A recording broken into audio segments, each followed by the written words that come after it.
के प्रसिद्ध कृष्ण धाम जी सावरिया जी मंदिर मंडल की दुकानों के आवंटन में बंदर बांटे खुलासा हुआ है। इसे देखते हुए सीओ ने आवंटन निरस्त करते हुए संपदा प्रभारी को हटा दिया। वहीं लेखा अधिकारी के नेतृत्व में जांच कमेटी गठित कर 5 दिन में रिपोर्ट देने को कहा गया है। बड़ी बात यह रही कि बिना प्रशासनिक अधिकारी की सहमति अपने स्तर पर आवंटन के बाद दुकानों की चाबियां सौंपने को भी नहीं चूके।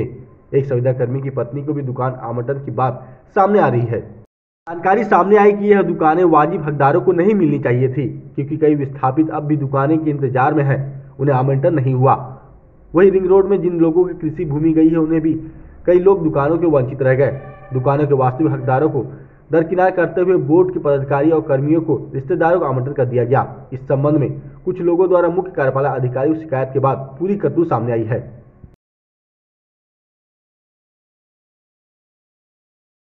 इसमें जो लोग विस्थापित थे, जिनकी ज़मीनें गई, मकान गए, दुकान की, ऐसे लोगों को दुकानें दी तो उसमें तो कोई बंदर बाट हुई नहीं है। कुछ लोग ऐसे भी हैं जिनके 4-4 साल से किराए बाकी 5-5 साल से, और वो और दुकानें मांग रहे हैं। वही लोग विरोध कर रहे हैं जिनका किराया बाकी। क्या माना जाए कि दुकान जैसे मंदिर बोर्ड की तरफ से जिसकी ज़मीनें गई है, उनको सालाना 11,000 रुपये में 11 महीने के एग्रीमेंट पे दिए, वो दुकानें 1,80,000, 1,90,000, 2 लाख रुपए में सेल आउट हो रही। क्या कहना है इस मामले को लेकर? हमारी जानकारी में ऐसा कुछ नहीं है। अच्छा, जो दे रहे हैं, अब किसने दुकान किराए ली है, कोई नहीं लगा रहा हो, वो बात लग रही, पर हमारी जानकारी में। क्या बात की जा सकती है ये मंदिर बोर्ड मिलकर लॉटरी सिस्टम से दुकान आवंटन की है, क्या किसी निजी गेस्ट हाउस में बैठकर दुकानें विस्थापित की है?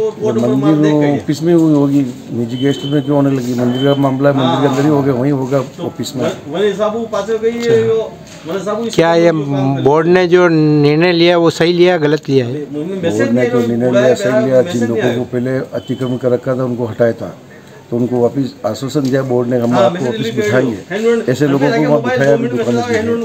क्या एक परिवार को जिसकी ज़मीन गई है उनको 4-4 दुकान आवंटन हुई, क्या है, सही है, गलत है?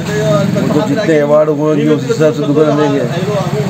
क्या नियम से दुकानें मंदिर बोर्ड ने जो 11 महीने का एग्रीमेंट दिया, क्या दूसरों को देने के लिए ऐसा कोई नियम है? बोर्ड ने प्रस्ताव ले रखा? दूसरों को देने के लिए जो दुकानदार है, व्यापारी, उनको तो देना ही पड़ेगा। नहीं, कमा खाने के लिए जिस व्यक्ति की ज़मीन गई है उसको दुकान आवंटन हुई है, क्या वो दूसरे को कमा खाने के लिए ज़्यादा पैसे में किराया दे सकता है? ऐसा नियम है क्या आपके? ऐसा कोई नियम नहीं है वैसे, पर ये लोगों वाली बातें हैं, बस कर रहे हैं, वरना ऐसा कुछ नहीं है। ये कहना है कि पारदर्शिता रख करके काम करना चाहिए, और इन लोगों ने कोई पारदर्शिता नहीं रखी। बंदर बाट कर रहे हैं, अपने आदमी, अपने चाहतों को दुकानें देना, अपने चाहतों को नौकरी देना, जबकि विस्थापित परिवारों को न तो नौकरी दी जाती है, ना दुकानें दी जाती है। और विधवाओं के कौन है?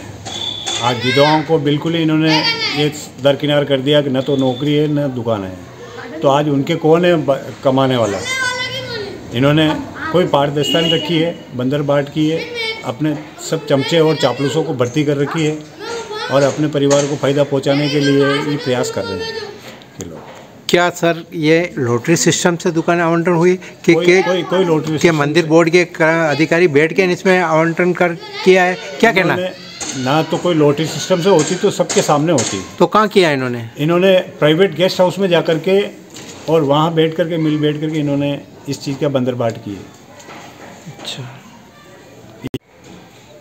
और इसके मामले में कौन दोषी है? इसके मामले में दोषी तो पूरा बोर्ड है, बोर्ड है, अधिकारी है। अधिकारी का लाइबिलिटी बनती है, जवाब तो उसको देना है। आज जिस तरह एडीएम ने जो लेटर जारी किया, हाँ, क्या है ये?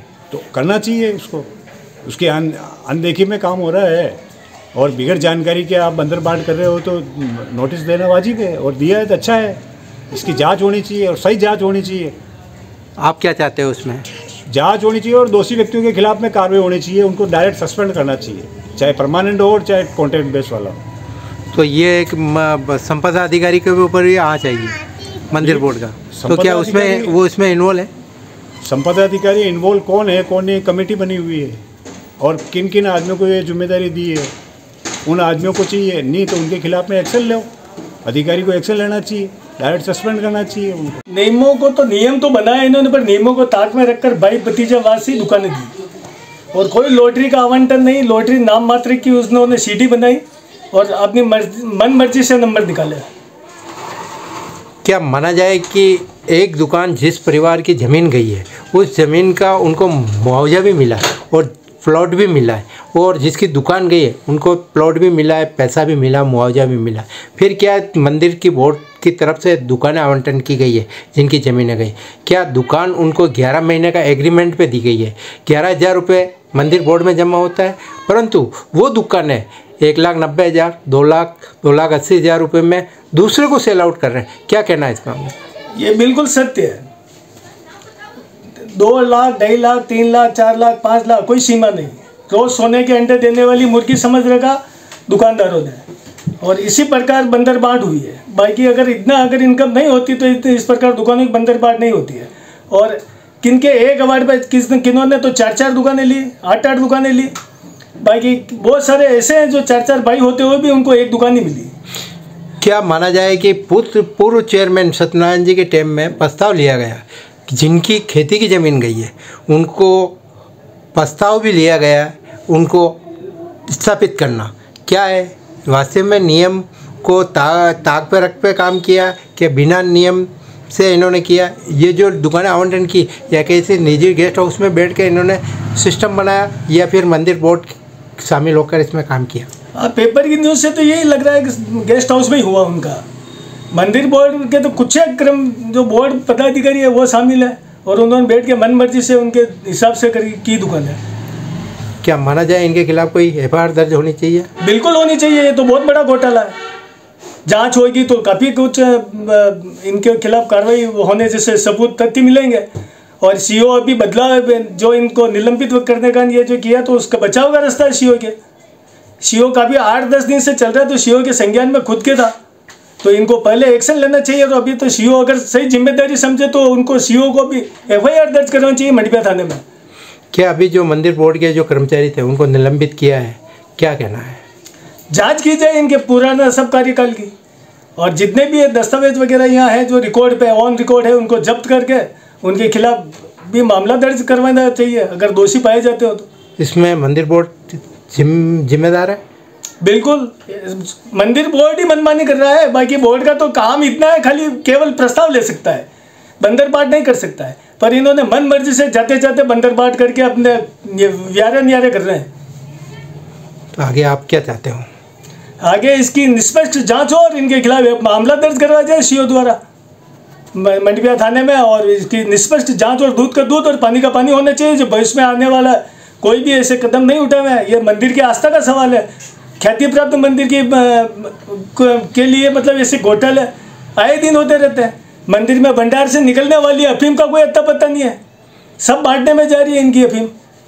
निकलने वाली अफीम जितनी भी है, लोगों में नशा इतना बढ़ गया है कि सब मंदिर के कर्मचारी तक हैबिचुअल हो गए नशे के, कोई अंकुश नहीं है। और बोर्ड की मिली भगत से हो रहा है ये सब।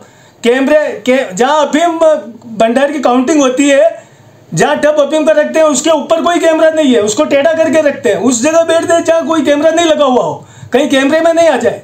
और हम सीडी मांगते हैं आरटीआई तो सीडी नहीं देते। मंदिर की सुरक्षा का सवाल बताते हैं, जबकि चोरी खुद करते हैं ये।